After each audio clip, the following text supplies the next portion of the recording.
Yeah. Did you guys watch the fights last night? Yo, that shit was. Oh man, Tony Ferguson. I thought he was dead. Bro, his career's over. Yeah, 100%. 100%. That's how many L's in a row? 3. Because he lost against. Okay, so he lost against Chandler. He lost against Gaethje, and then he lost against one more. There was one more before the one before this fight. Yeah. I'm trying to think of who he fought. He never fought Khabib, right? Like they never. No, he never got fought Khabib. That shit got canceled twice, or 3 times. So it never happened. I think it was Oliveira, but I'm not sure. Yeah, it was Oliveira, or maybe did he fight Poirier? No, he might have fought Poirier. Well, I need to look this shit up now. By the way, boys, we're starting in 2 minutes. We're starting in 2 minutes exactly. We don't have seed yet, but we do have Lupac. Lupac is here. We were supposed to start like about 30 minutes ago, but there was miscommunication. He thought we weren't doing it, but I'm always here. So if I'm here, we're doing it. So seed might be late. We got Sarge. Instead, Flacco went to his dad's house because he thought we weren't doing it. So it was a miscommunication on my part, but it's okay. We're still gonna carry on. So I felt a little bit lonely, so I got Sarge in here because I'm comfortable with Sarge. You know, I'm comfortable with you, Sarge. Thank you, bro. It'll be okay. But fuck, now I need to look up who Ferguson fought against. Tony Ferguson record. Let's see. ROCTA, Sarge, you doing NA again or what? Yeah, we're still fighting NA. It was Charles or Oliveira. And Dariush. So he has 4 L's in a row. Yeah, his career's over.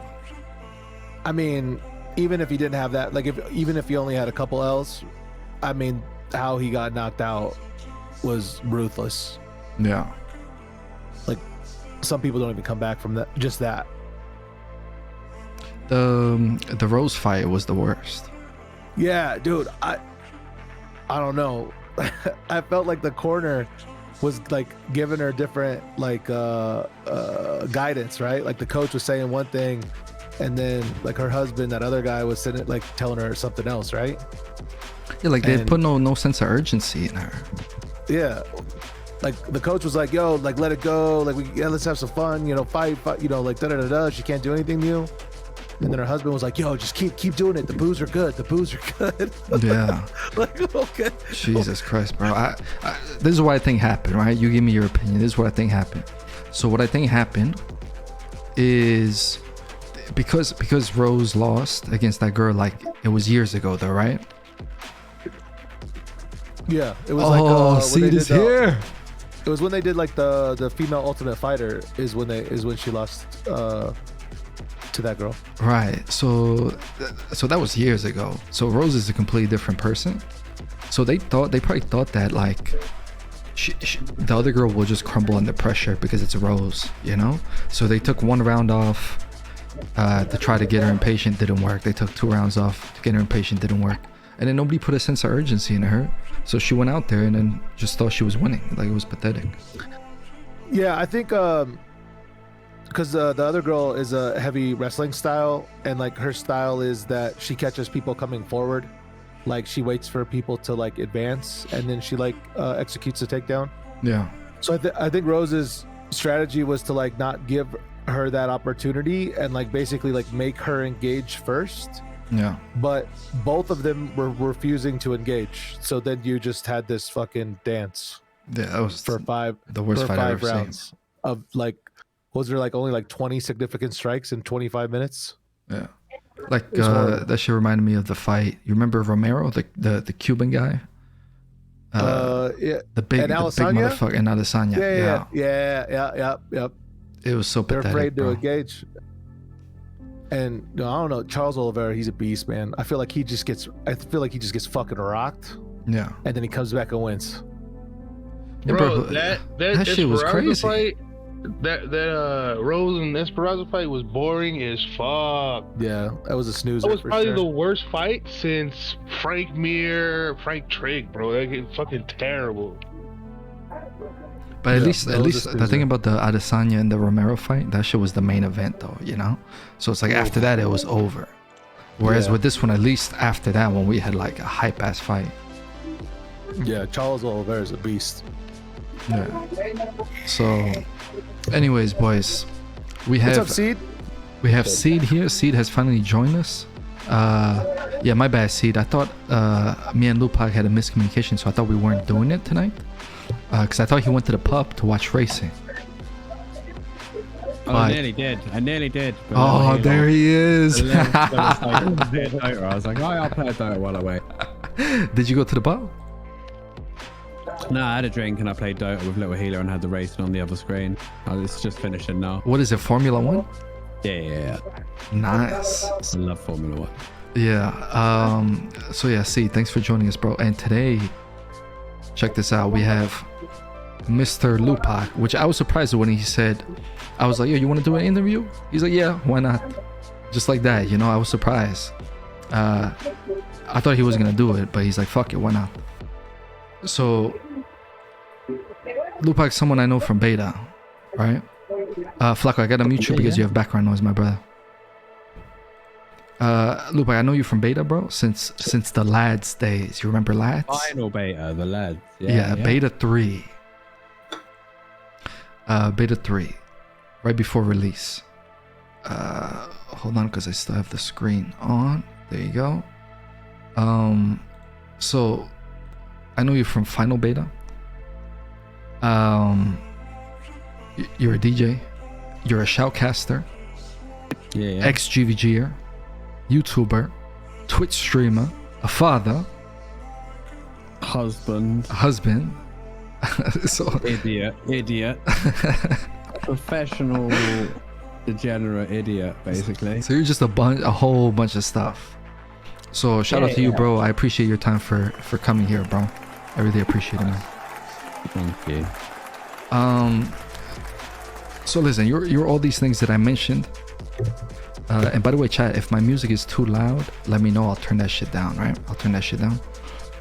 You guys let me know. Turn your fucking headphones down. We're not your parents. If the music's too loud, turn your headphones down. Jeez. There you go.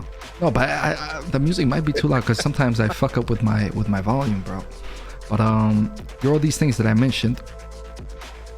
So we know. Okay, someone said too loud. Cool, thank you, bro. I appreciate the feedback, yeah. So let me go ahead, turn it down. Let me know if that's better. So you're all these things I mentioned. We know who Lupac is when he's shoutcasting. We know who Lupac is in game. But can you take us back to? Music should be good now. Music should be good now. It's good. Thank you, Sid. So can you take us back to who you were? Like, let's say we went to school together or something.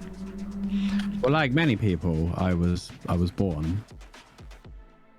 But no, I had a fairly normal middle class upbringing, to be honest. I was just always a gamer. But because I'm a bit older than the average Albion player, like gaming was never really, you know, there wasn't streaming or YouTubing and stuff like that. So it was always a hobby back then. It wasn't a viable career path like it is now for some people. But no, I was the class clown, I guess you would say. I was gonna ask you that. I was like, were you a good student? Were you a troublemaker? Were you? I was somewhere in the middle. Like I wasn't one of the bad kids, but I wasn't exactly what you'd call academic. It's just I was lazy, I guess. There you go. Are you from London? Just outside London. Okay, Yeah. gotcha. So you always had a sense of humor. Yeah. I've always been quite quick-witted and like sharp with the humor, as it were. Yeah, because whenever you're casting, right, especially at the start,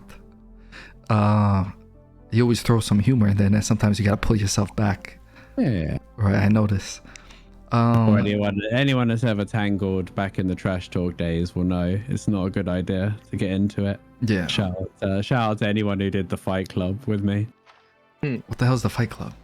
Do you not remember the Friday Night Fight Club in Trash Talk? I remember.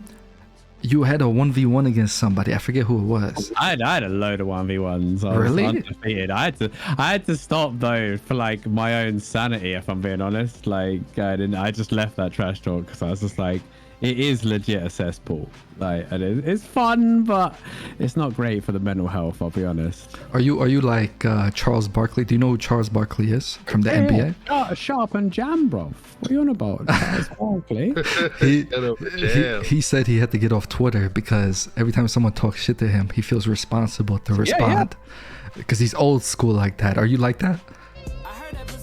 A little bit. I mean, I like a lot of it with streaming and YouTube, and then being like an Albion creator on top of that.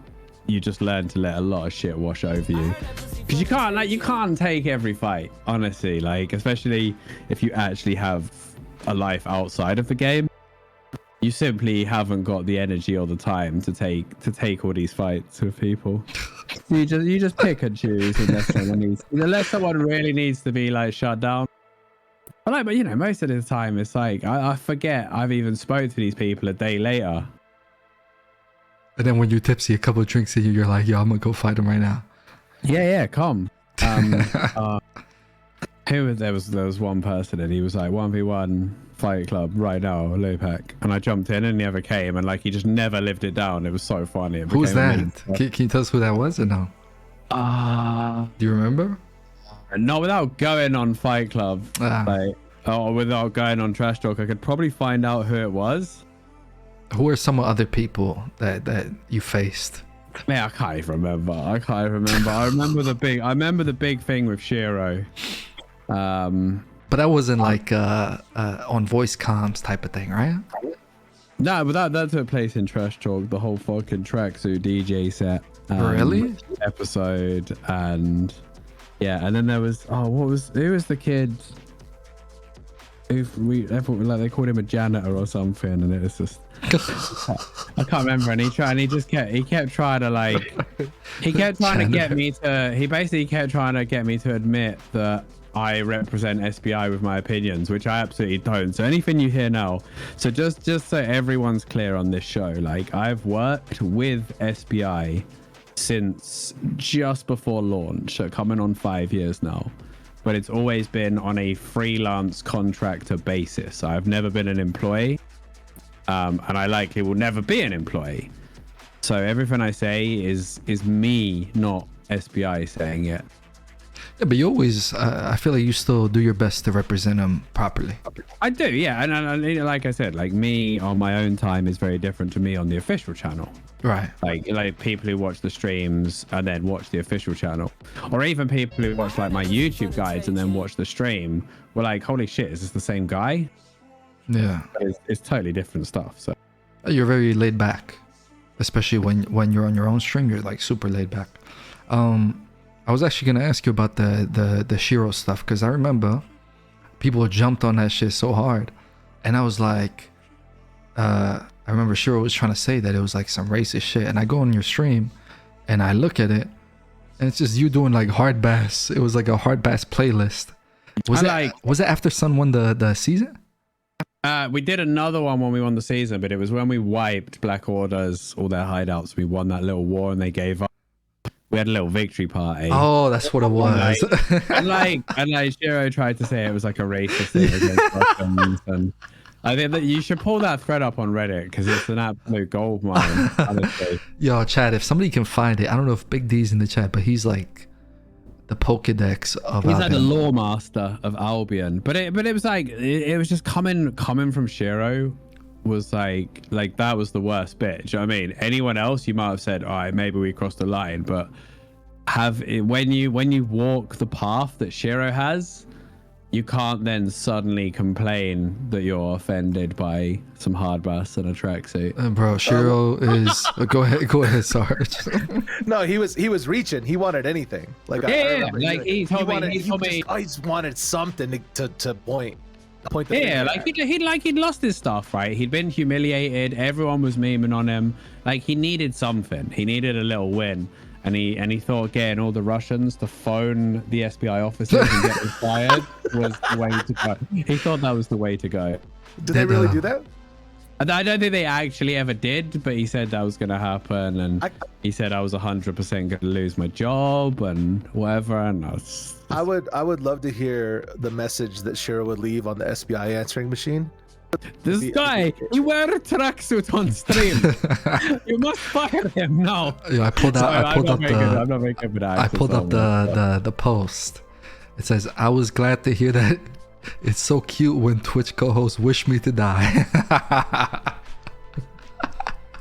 It's like it's taken completely to another level.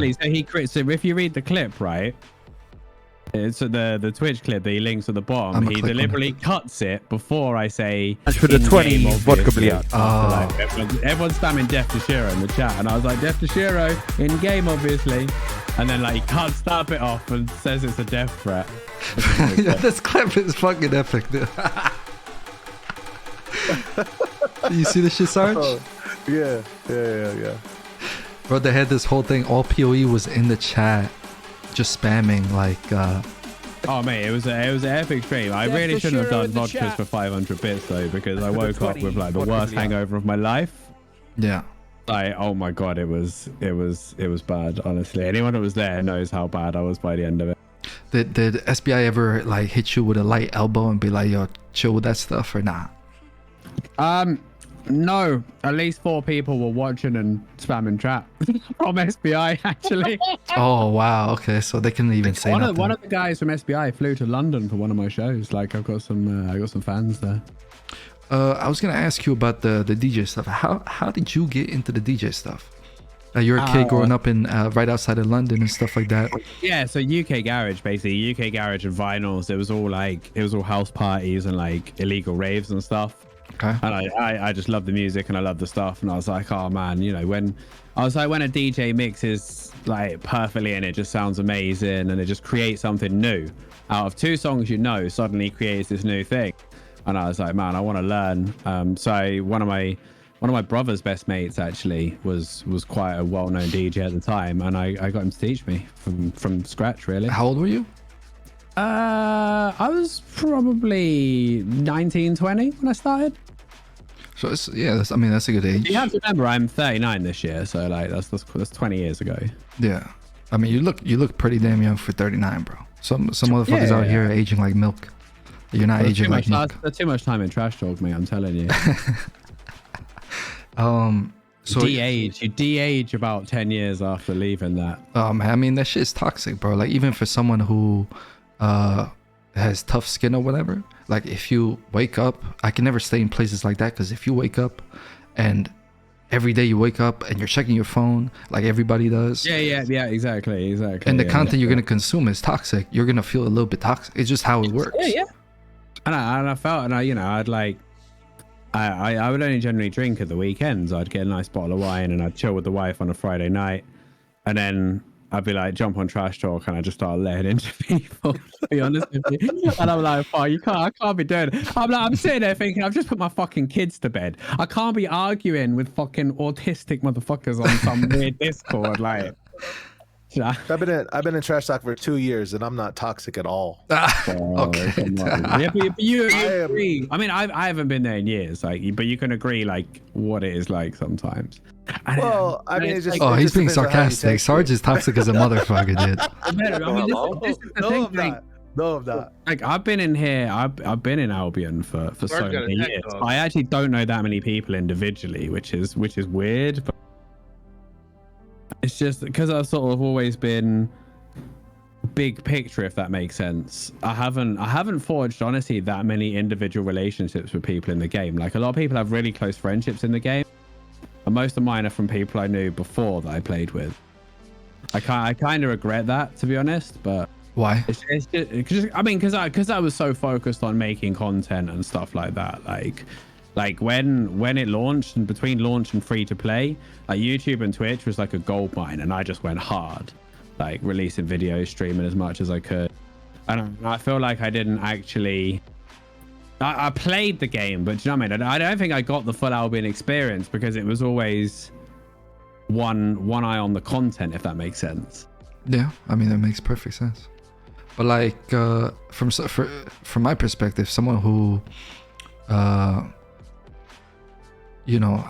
sacrificed so much time for the playing Albion hardcore. I think you made the right choice, bro. Especially because it worked out. It seems like it worked out. Like I see that you stopped posting YouTube videos like 8-9 months ago. Yeah, I just kind of burnt out on YouTube, and also like I'll be honest, like when I started making the YouTube videos because there was no guides for Albion and no good content for Albion, and it was mad. And then after free to play, it was great. And then tons of people started making content on YouTube, and it's a way more competitive market. Yeah. And I just don't have the motivation. I mean, I dedicated essentially full-time work hours to Albion for 5 years straight, and I just burnt out, to be honest. Like, I still work with the game, and I'm still planning to return with the next expansion and anything that takes my fancy. But there's no point, once you're burnt out, there's no point forcing you to make content you don't want to make, because it's not going to be good content because you're not enjoying making it. Like, I feel like the core of content creation should always be the enjoyment of the content, not, what can I make out of this? So speaking of that, I'm actually looking at your YouTube videos right now, and I see a whole bunch of videos pre-Albion here. You want to talk about a little bit of that? Yeah, I mean, Albion wasn't like the first game I streamed. Albion wasn't even the game that got me partnered on Twitch.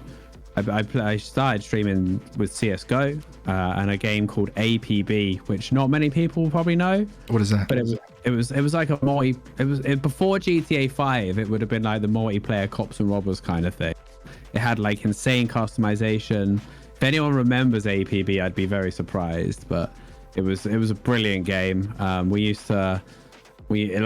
was a lot of customization. You could really role play in it. We used to role play as the Nigerian police department and all put on Nigerian accents and arrest people. You were Daddy Variant before Daddy Variant? Yeah. It was like shit you couldn't get away with now, to be honest. Like, honestly, but it was a great game. And then I moved into Blood Bowl 2, which is a Games Workshop game, and I was like one of the top ranked players of that. And that sort of gave me a lot of traction on Twitch and got me partnered. And then I was an alpha backer of Albion. Like, I backed the first ever alpha of the game because it just gave me. Oh, you should have played, bro.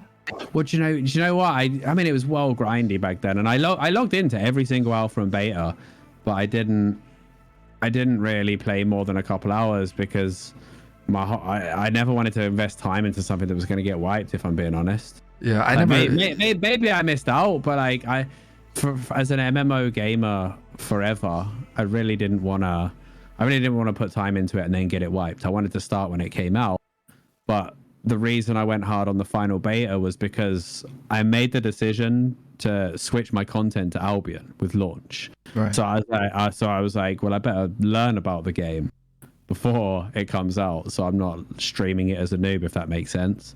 And then I discovered Gusky found my stream and joined my guild and got me into GVGs, which it was back then. Now it's Crystals. Shout out to Gusky, man. I missed that motherfucker. That's when I fell in love with the game, because I played original Dota on Warcraft. I played 5k games of Dota, probably 5k games of HON.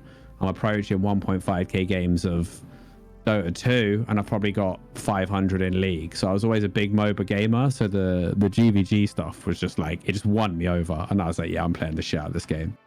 And then Lads Guild was born, and we took it a bit more seriously, and it was just, yeah, good times. I mean, you got a point with, like, for example, I played, I didn't play any of the alphas, but I played the betas. Beta 1, Beta 2, Beta 3. Yeah. And you're 100% right. I do think you missed out because the thing is, those are the times when all the communities come to the game, because they want to try it together. So for example, this community or that community, like EOS. There's huge French communities like during the betas, and I like all my Sun boys, because I was in Sun way before Albion, and they played every beta, but they didn't actually want me to join with them at first because I was bringing like loads of people from my stream. Okay. And they were like, oh no, we're worried that they're going to be shitters. Yeah. And and for some of them they were probably right, but we ended up merging in the end. Yeah, I mean, like all my friends that I met in the betas, like my favorite people that ever played this game, pretty much, 99.9% of them burnt out, like you said, like very early on when the game out for launch. I think about Vendetta as one that stands out to me. Like they went super hard on all the betas and stuff like that, and then by the time launch came down, they built up this momentous event in their heads so much and had all these plans that there was no way it could be anything but underwhelming to them. Yeah, because they just gone ham. I see Black Bow in the chat. He played in the betas. He was one of the only decent streamers in the betas when it was kind of dead. So shout out to Black Bow. He's watching right now. Big up Mr. Boa and the filthy casuals. Yes, the filthy casuals. They suffered from mass recruitment itis, a bit like the Spanish. What was the Spanish alliance as well? King's Alliance. I think you're talking about Mercenarios. Yeah, when they had like 4 or 5 guilds. But it was the king. They had an alliance, and the filthy casuals had an alliance, and all these guilds were like, "Oh, look at us! We filled 5 guilds. We filled 6 guilds. This is unbelievable. Look how many members we've got." And then 4 weeks later, when the fighting actually begins, they're like, "Why are all our players so shit?" And it's like, well, maybe because we just recruited anybody that said hello. Yeah. Do you know what I mean? But I still do that. A lot of my best people are from the filthy casuals and fricks and stuff like that. It's surprising. Yeah, but that's simple maths, mate. If you sift through enough turds, you'll find a diamond eventually. Yeah. Did you like that one? See? That's my current strategy for recruitment. Numbers also work to an extent. Like if you're good at utilizing the numbers, it can work in your advantage. Like if they have no hands, then you're fucked. But they can at least follow basic orders. That's why someone like Lintlick is good, because they know what they have to do, because it's being screamed at them repeatedly. Yeah, we actually had Lintlicker last week on for the interview. You didn't change the title, I don't think. I think I did, right? I think I changed it. I don't think you saved it, bro. I do that all the time. Cause I had it with the Lintlicker on, and then I switched it and I refreshed it, and it worked for me. If you can refresh maybe I didn't refresh, you know. Yeah.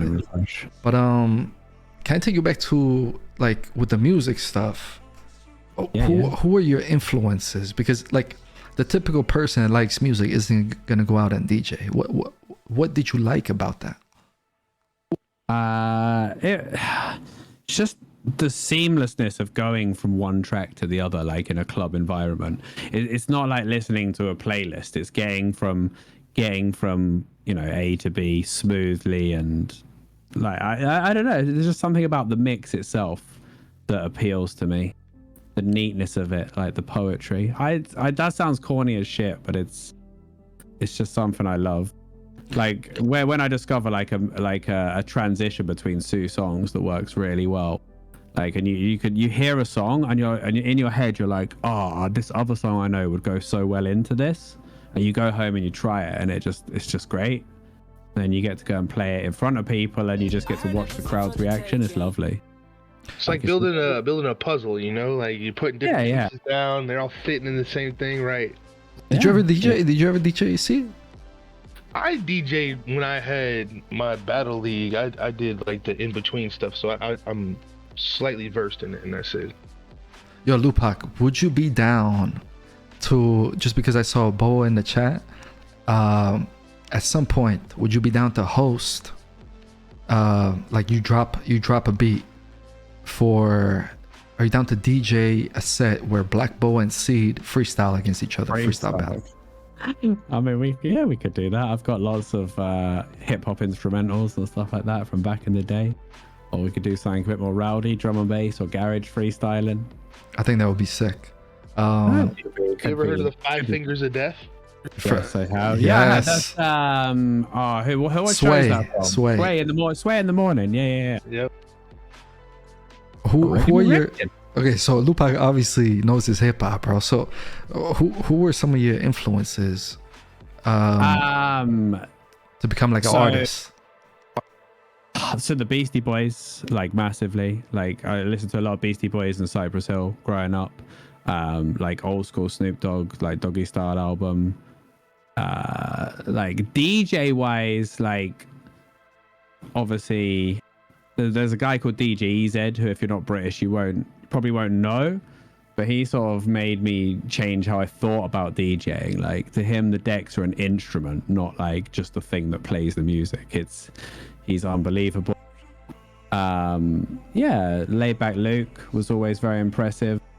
Yeah, you know, I grew up I did a few seasons in like Ibiza and summer stuff. What like was summer tours and shit. So I saw all the big DJs like out in Ibiza and Magaluf and Cyprus and stuff like that. Like, by the way, Black Boy, you're welcome to join us and hang out with us, bro. Lupac, tell me give me your worst experience DJing and your best. Worst experience DJing was, there's a club in London called the Fez Club in Putney, and it was really like it was owned by a big chain, and it was one of my residencies, and it just had this manager who had extreme little man syndrome. So me and him instantly didn't get on. Like he instantly didn't like me, I think simply because of the fact that I'm reasonably tall, and he just made my life hell. Like he wanted to micromanage the songs to the point that he might as well have just had an iPod. Like we had this music policy that was like, right, it's 12:42 midnight, like AM, play Blurred Lines right now, you stupid cunt. Like, do you know what I mean? Like that level of micromanagement. We weren't allowed to play any hip hop or garage because he thought people would start shooting in the club. It was one of the highest grossing bars in London, Money, and it had one of the worst sound systems of any club I've ever played in. But it was like, I think I used to get £400 for a 5-hour set. So it was just like, the money was so good, you did it anyway. Right. I hated it. Most of the time I hated every minute. Although there was an incident where the DJ booth used to be right next to the VIP area, and people would come up for requests all the time. And I think some guy came up, and I'm playing whatever I've been told to play because I'm not allowed to play anything else. And this guy comes up, he's, oh mate, yeah, the set's really good. I was like, oh, thank you. He's like, can you play, I think it was like Wiz Khalifa, Black and Yellow. It's not that bad, but it was quite hip hop. And I was like, mate, like they've got a really strict music policy here. Like I can't play that. Like the manager's just gonna storm over and give me shit. Mm-hmm. And he goes, oh, all right, well, I understand. Just see what you can do. Anyway, he walks away, and I look down. There's a £50 note on the decks. So I'm just like, black and yellow, black and yellow, black and yellow.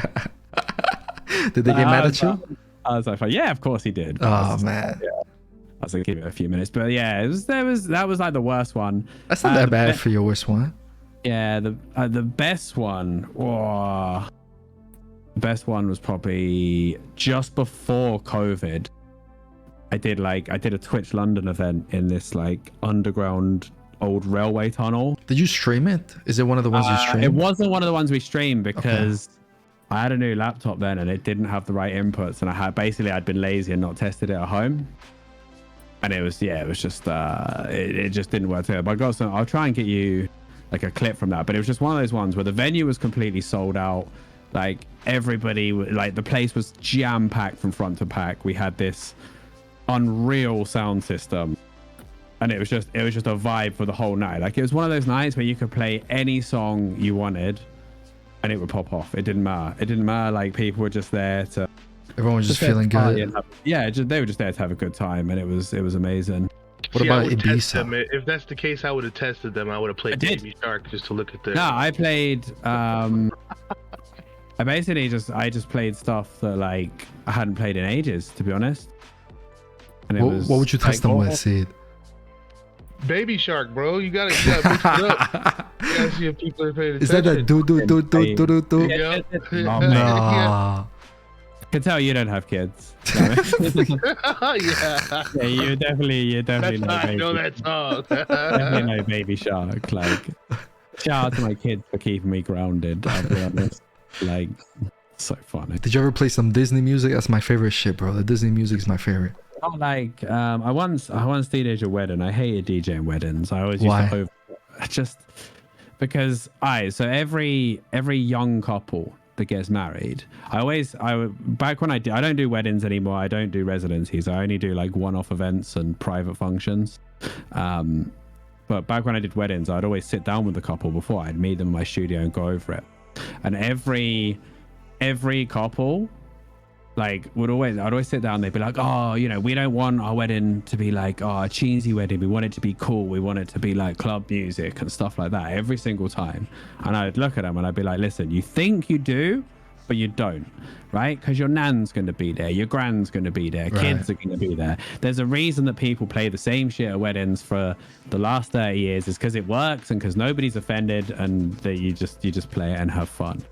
And yeah, so I was there at a wedding, and this woman, there was just like non-stop absolute stuck-up bitches with requests all the time. One of them was like, a woman came and was like, play Blurred Lines now, right? And it was like, and this was when Blurred Lines was popping off, so you can understand, like, it was everywhere. And I'd already played it, like at this wedding. We'd already played Blurred Lines. Everybody died. We said, we've already played it. She goes, play it again. I wasn't here.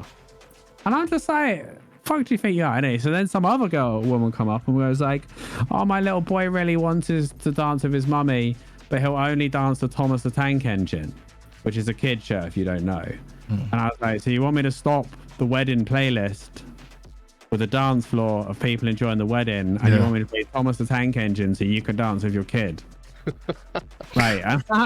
Like you just have to wonder about, like, requests are the weirdest thing, because it's like sometimes you get like, you'll be playing like a house set or a dance music set, and someone will request a really good dance track, and you're like, that works perfectly, I'll slap it on, no bother.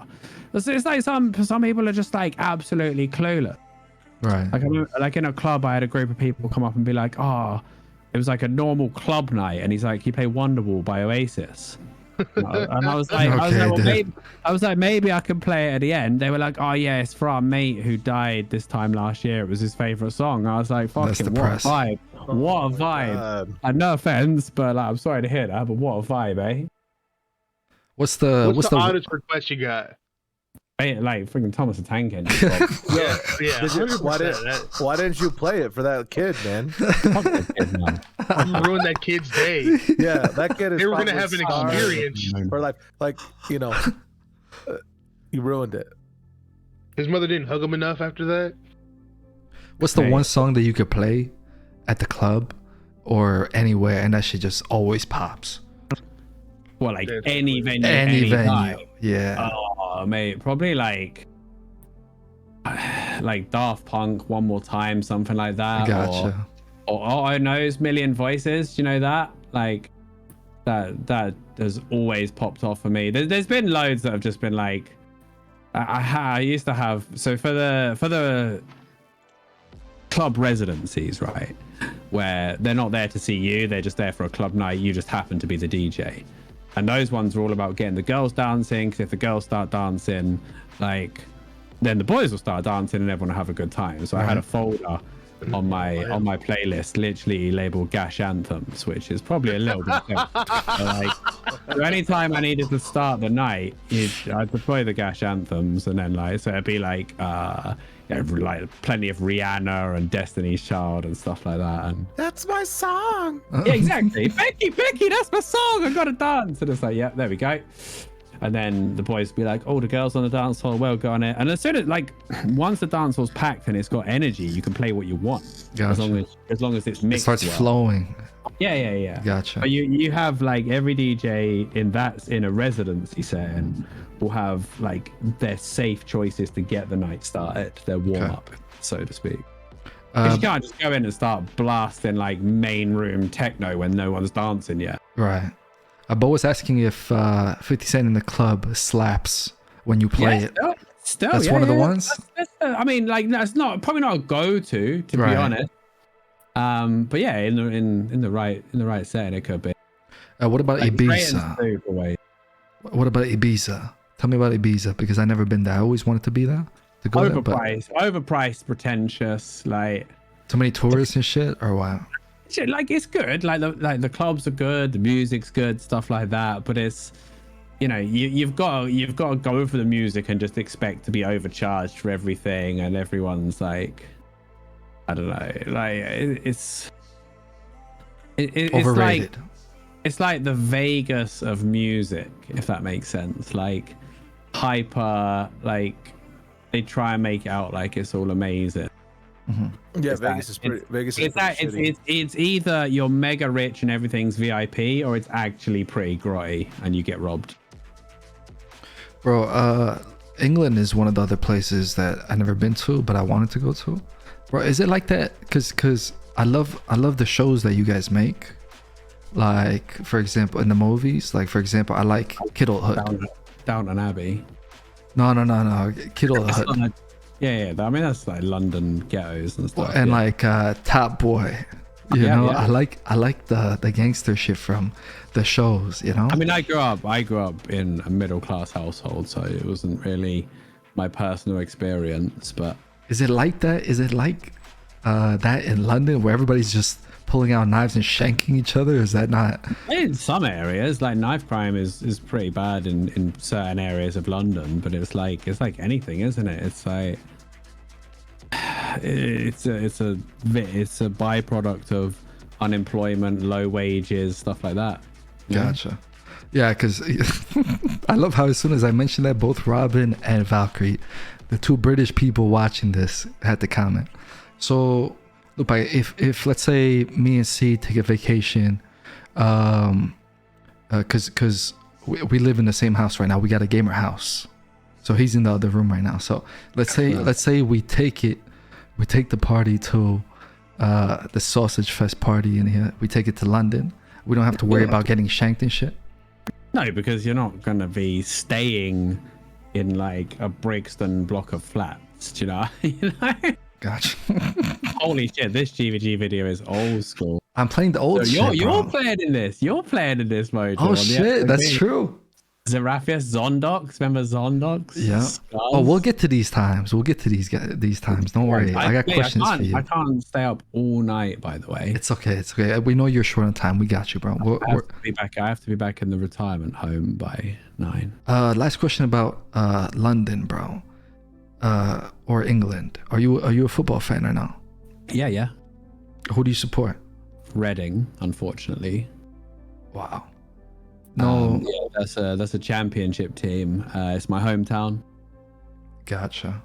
And so you're loyal. You're a loyal fan. What about, you know, when someone's teams, a lot of people, when they support like a smaller team, they also support like a big team because their team is not in those competitions like Champions League. I mean, Reading have been in the Premiership a few times. We've been on the cusp of it. We had a pretty bad season this season, but like I follow the Premier League, but more to just watch good football matches as opposed to support the team. So like I'd always just want to go, like same as Formula One. I don't have a favorite driver in Formula One. I just like to see cars go vroom really fast. Okay. I mean, gotcha. So none of the big clubs.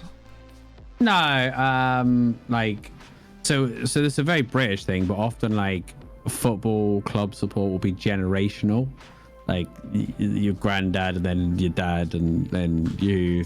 Yeah, that's how it is for me too. Like so, like my wife's family has always been Chelsea fans for like 4 generations, so she follows Chelsea and they fly over and go to the matches and stuff like that. So I'd probably have to just keep the peace, say Chelsea if I had to choose. Gotcha. Just because it's a safe choice, but no, Reading's always been my team. So let me get you to the gaming stuff, yeah. Before Albion. I have a question. Go ahead, Zulu. So all about this music and disco stuff. Mm-hmm. Are you ever gonna perform at Coachella? Probably not, no, because to mainstream like DJ and get bookings like that, you would also have to produce music. It's not enough to just mix music, and I've never really had the time or inclination to dabble in production. I leave that to people with way more talent than me, and I just try and mix their music and make it sound nice for parties and stuff.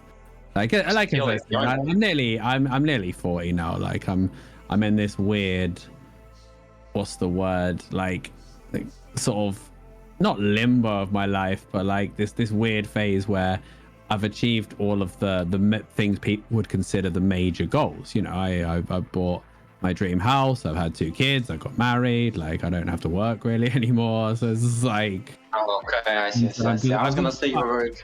I was gonna say there's a high chance to see you in the background grooming women, but this is you said all of this and my joke flew out the window now. Good one, Zulu. Good one, Zulu. This one's for you, bro. But yo, is by the way, is TwitchCon overrated or nah, Lupac? It depends what you're going for. It's not gonna suddenly give you a career to go. No, not for that. Not for that. Like, is it like what's so cool about it? Because everybody is always going to those things, but what's so cool about it? I mean, the thing is, it's very cliquey, right? So like all of the UK and the London streamers all know each other, so we all go to the same parties and stuff. For me, it's a work thing because I'm DJing all the parties, right? Gotcha. So for me, it's like, you know, I socialize and I enjoy it, but it's mainly, you know, it's mainly a work thing for me. But the Europe one is a lot smaller than the America one. I'm planning on doing both this year. Yeah, I mean, like the parties are great. If you're a party animal, there's many free bars and companies and stuff. Like there's some absolutely bonkers parties. I mean, I don't know what's gonna be like post-COVID. My last experience was pre-COVID. Hey, do you remember this tank build, by the way, the one-handed mace with the old cultist? Yes, man. I remember all this shit, bro. This was the most dirty build going. With the couple it with the rampant stuff, the old rampant stuff. Wow. This was the Cargera meta.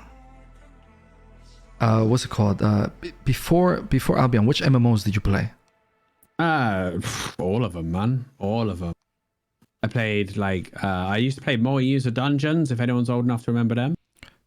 More user dungeons. Multi-user dungeons. Multi-user dungeons. It was basically like text-based MMOs. Okay. Where like it would tell you where you went and like who was there. You could fight them and whatever. I also, yeah, so then I played Meriden 59, the original EverQuest, Ultima Online, the original World of Warcraft was like, got me really hooked, Dark Age of Camelot, and then like I fell in love with Fallout with the original Darkfall Online. So obviously there's a lot of Darkfall influence in Albion, but a lot more polish as well. Did you meet anybody from those games on Albion? Darkfall is where I joined Sun. Gotcha. So like Frank Sinatra and stuff? Yeah, Frank was the leader then. So Frank, Zondox, DWN, and a bunch of those guys were from Darkfall. Nobody from outside of Sun? I knew loads of the. Do you remember KDS? Yes. I knew loads of those guys. I used to fight those guys on the regular in Darkfall. Yeah, there was like loads of Albion faces came from Darkfall. Like I recognized tons of names, like in the French community as well. Yeah, there was loads of Darkfall and Mortal players there. KDS was they were a big guild in Beta 1. They had like 3 full guilds. Yeah. But they just people burning out on the betas. It's just bizarre, man. People did that on New World as well, which was weird. Like, yeah. I don't know. I mean, I can understand it now. There's not many games out, you know. Not any good MMOs out, at least. But it depends what you want. I mean, retail, wow, I had a little dabble in that. It's actually all right if you don't mind a little bit of chill. I mean, anyone that played Darkfall probably remembers Sun, especially the second one as well. We had a pretty good run in Unholy Wars, even though it was kind of an inferior game. The engine was better, I guess. So, Darkfall was a weird game though, man. Do you know a guy called Killax in Darkfall? Yeah. You do? I remember the name.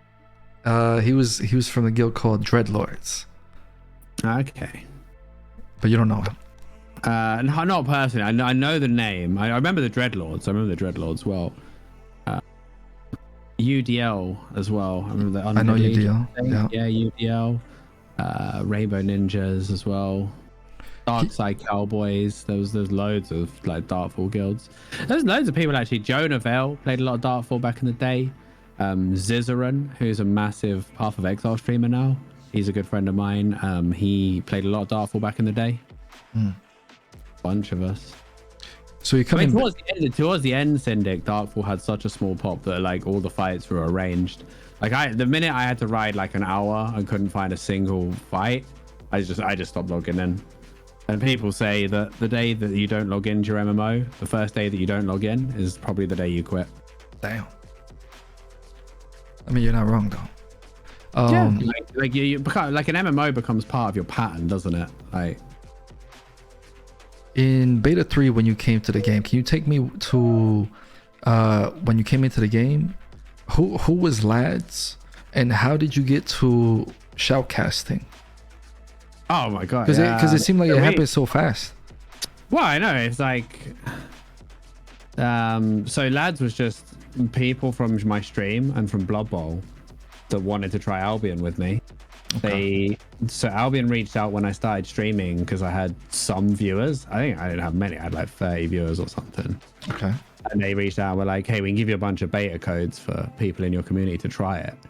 So we brought a load of people, we played, and we used to like farm red zone dungeons and stuff like that. Like we were probably horribly inefficient, just having fun, crafting some gear.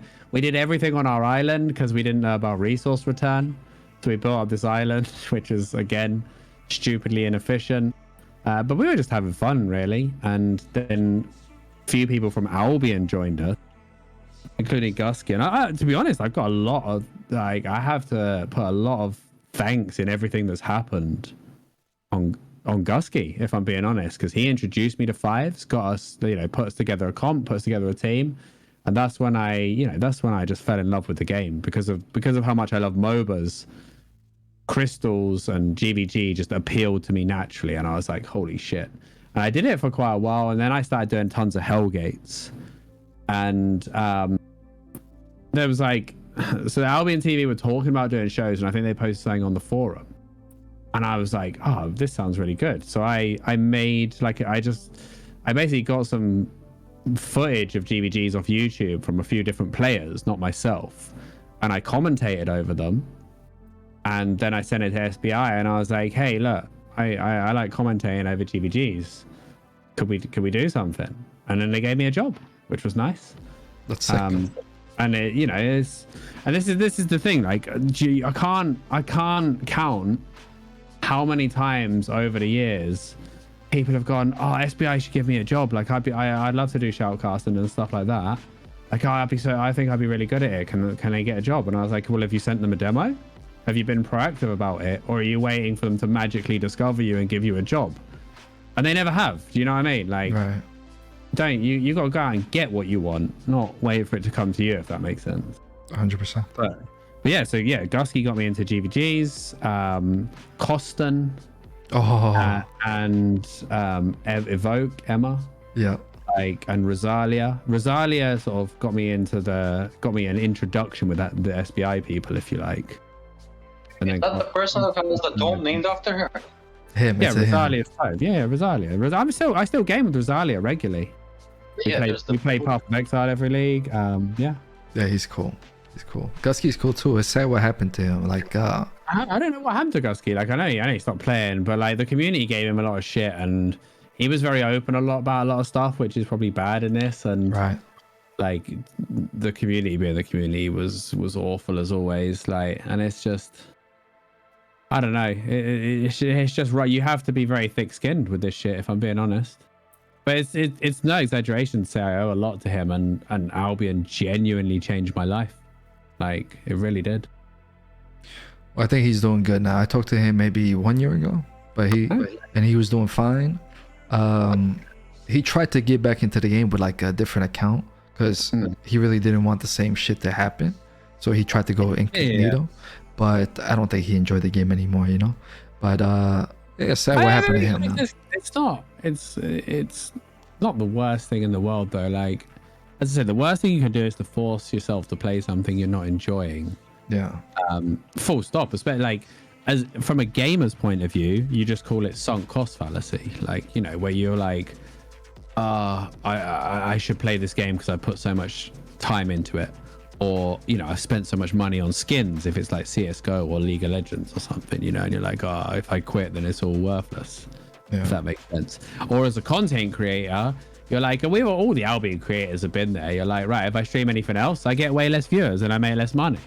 Like, it's simple as. So that's why a lot of people probably stuck with it, like, when they've burnt out and they're not enjoying it anymore, because it's like you don't want this whole thing of, oh, you know, your peers to see you haven't got as many viewers now and stuff like that. It's like this weird imposter syndrome meets like pride kind of thing. It's hard to explain, but you know, it was a lot of the part of the downfall of Jimbinator, and something I could talk at length about, to be honest. But Jimbinator, the name sounds familiar. He was a streamer, right? Yeah, and what happened to him? Long story short, I mean, unfortunately, like, he took his own life. Long story short. Oh, that's yeah. I heard about this shit. You know, but I spoke to him about it a bit, and he was like, he was fully burnt out on Albion, but he was also literally relying on the 300 subs or whatever just to make rent. So he couldn't switch games. He couldn't try anything else because of the drop would just literally leave him homeless. Gotcha. And he just got overwhelmed with everything, coupled in with like a breakup and stuff with his parents, like all culminated, and it just, you know, it's a horrible thing. Damn. But it was all a part of it, and I think we've all, you know, all creators have been there. We all know what it's like. Did you, of course, you never had that type of situation go that bad, but did you ever experience a burnout phase in Albion or no? Yeah, I mean, I've took breaks from Albion multiple times. Like I'm kind of lucky in that, like, I don't need the income from streaming and YouTube to survive. So you know, I'm lucky that I have the freedom to do that if I want to. Like I've been playing Dota for the last 2 months. I've been taking Dota a little bit seriously, just playing a ton of it, having some fun. And you know, it doesn't matter to me whether I get 5 viewers, 50 viewers, or 500 viewers. You're like chilling. Yeah. Yeah, I stream what I want when I want, like, because I, you know, being tied to it financially is not good, and I'm kind of thankful to Albion TV for that, because it gives me a lot of freedom, because obviously I get paid for that, so it takes the pressure off the stream. And actually, like, the YouTube without uploading in 9 months makes a surprising amount of money off the old guide videos. Really? So that's nice. Yeah.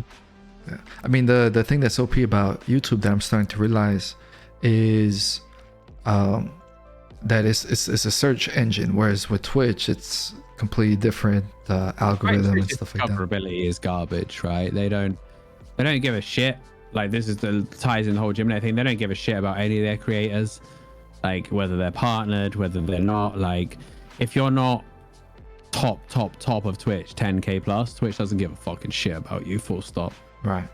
Absolutely not. Like Jimbinator would rank top 0.25% of Twitch, and didn't get any support from them. You know, there's nothing like that. Mental health issues in streaming and streamers is rampant. Like, you go to events, you talk to people, it's ridiculous. Like, that shit is rampant.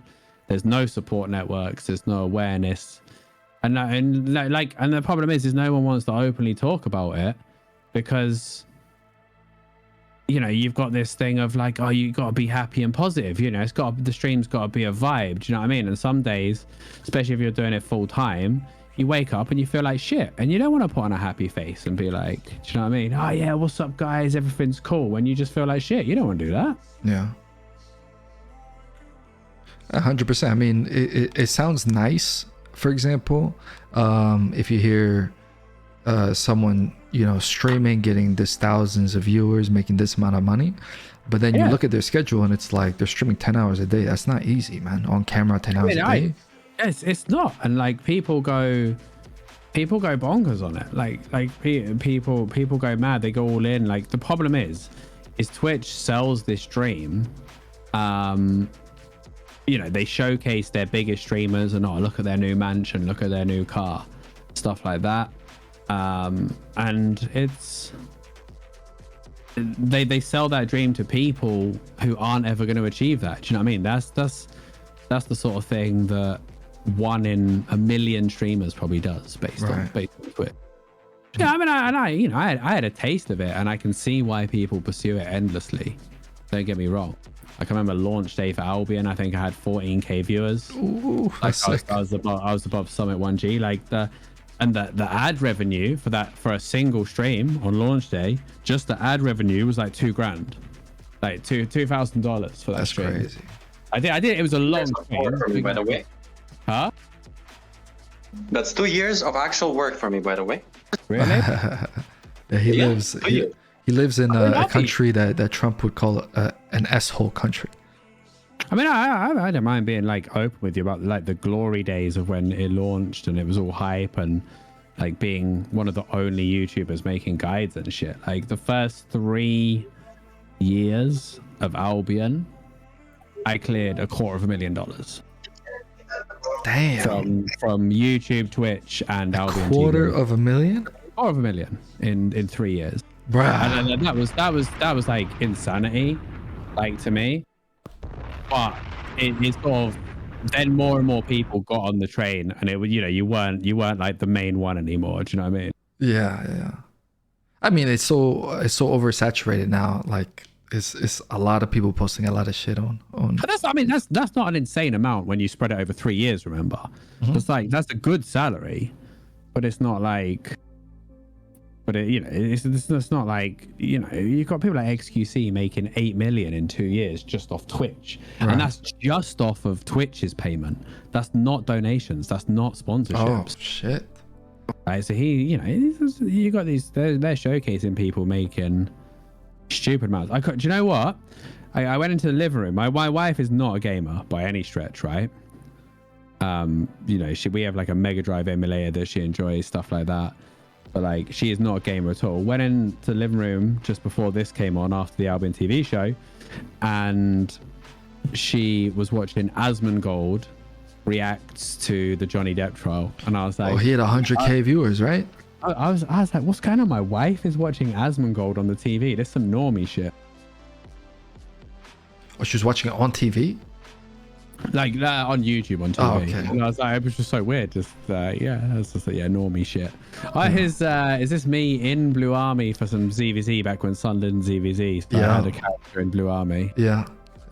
This is a super old video. Yeah. I used to ride a fire lizard a lot, if I remember. That was when it was OP. Oh no, yeah. When I used to ride it for Sun, it was when it could solo like 50 guys. It was so good in a castle. We used to farm. Do you remember Mohicans? Yes, Blackout. Yeah.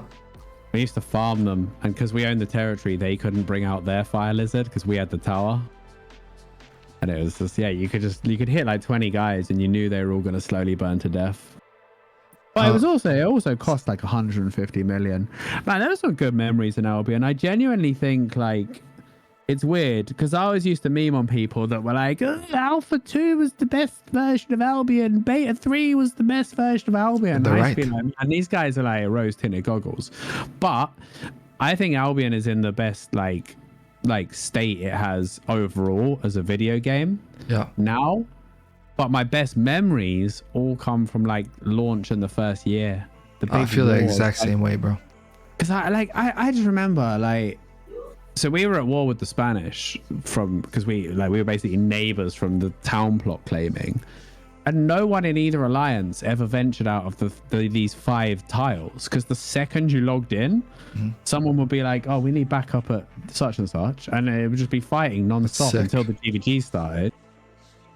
And plus that was a time when everybody was so busy with their own beefs and their own dramas in different parts of the world. There wasn't time for hand holding and shit. Right.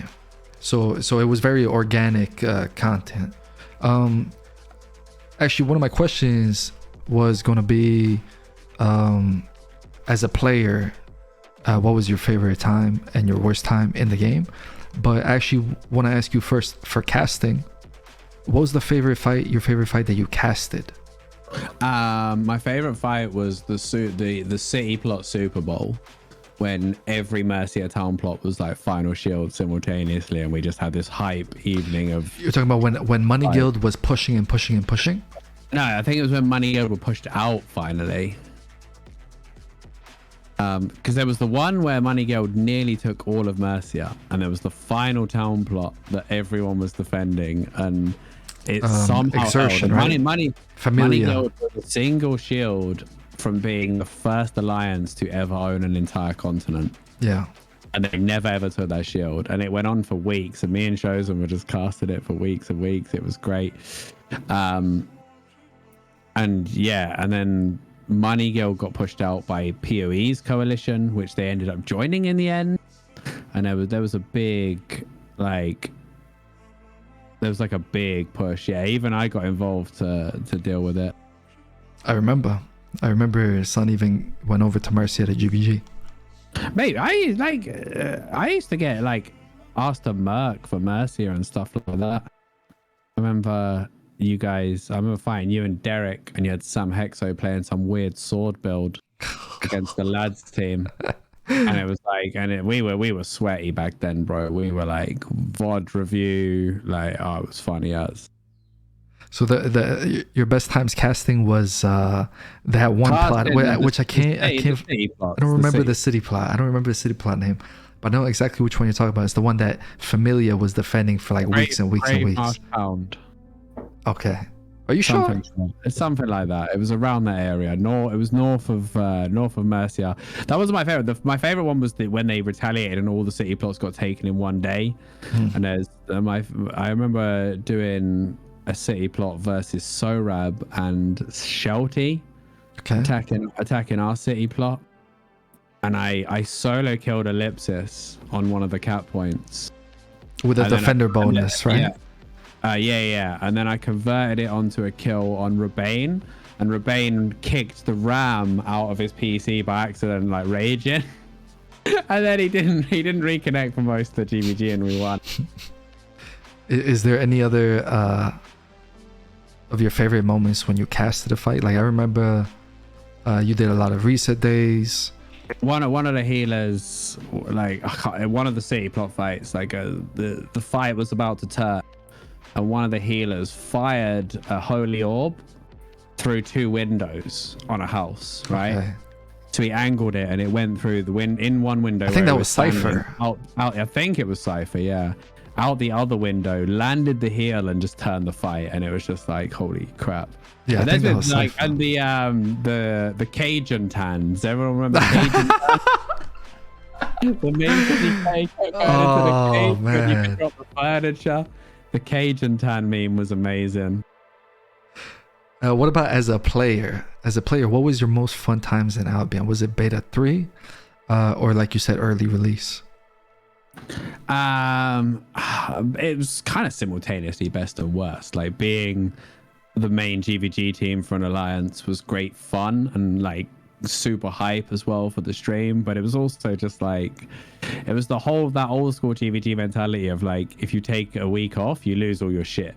Do you know what I mean? Yeah. Like the GVG system was brutal, and I'm kind of glad it's not what we have now, but it was also hype, which was weird. Yeah, it was definitely much more hardcore. You should have seen it in beta.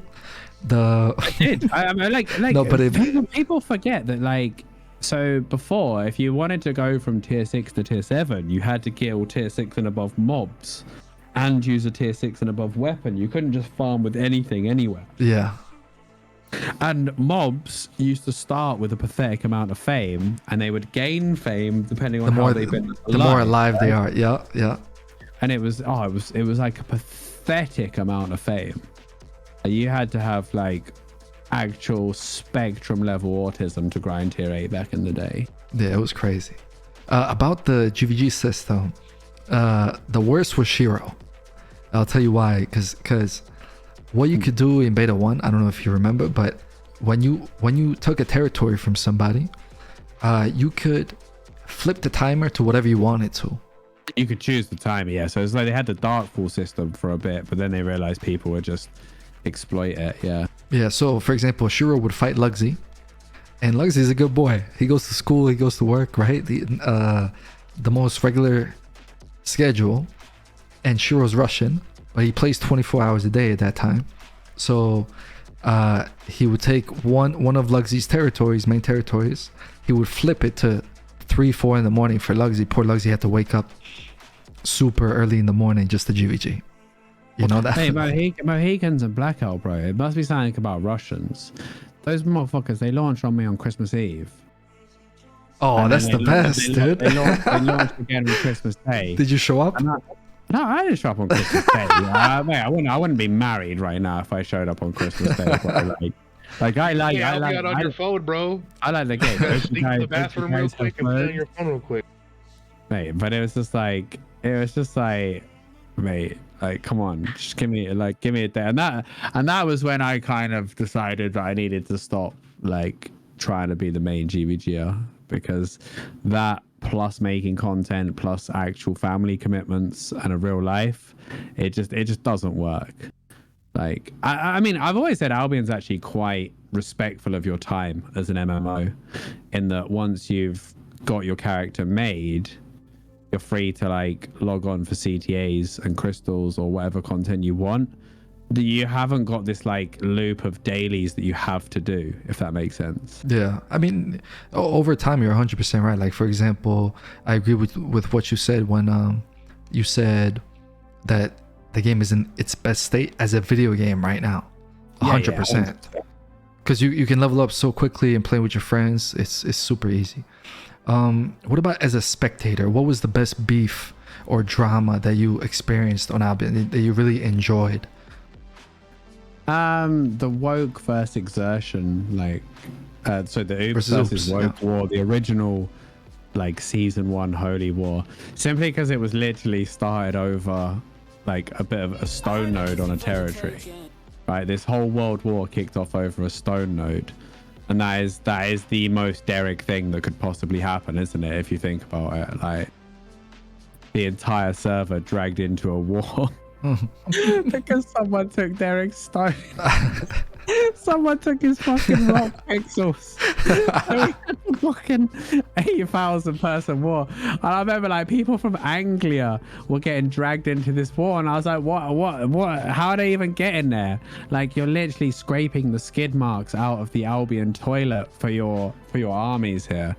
And the funniest thing was Sun got second that season because we stayed out of the war. And we just took every tower in Anglia, and everybody was busy being like World War-y.